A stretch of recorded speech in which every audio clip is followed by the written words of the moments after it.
What we've got to see from the Trump administration is the willingness just to call out these atrocities. I worry that they're trying to be cozy with Russia, so cozy with Russia that they're unwilling to call out Russia's henchman, Bashar al-Assad, who was only able to carry out these atrocities because of the support of the Russians and the Iranians. Is that why you think it took the White House 9 hours to make a statement on what's going on in Syria? Absolutely. Whether it's been in confirmation hearings of key officials like Secretary Tillerson or just watching for statements coming out of the White House, they are very reluctant ever to do anything that gets crossways with Russia. Bashar al-Assad is their puppet, basically, and so they are not willing to call out these atrocities in the way that we should to exercise leadership in the world.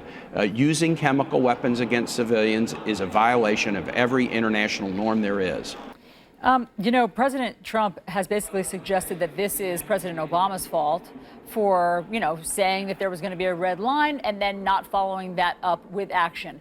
Do you draw a direct correlation between that missed opportunity, that red line, and things spiraling even more out of control in Syria?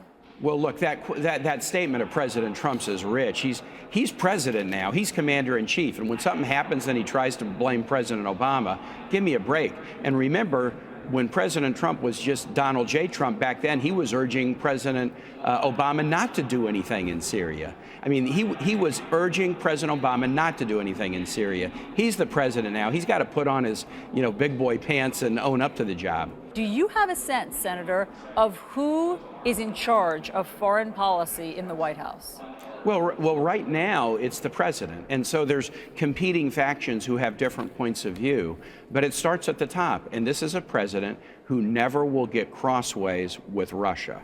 And so because Russia is the great benefactor to Bashar al-Assad, that's why you're not seeing this president condemn these atrocities. Instead of going after the atrocities, he's trying to blame President Obama.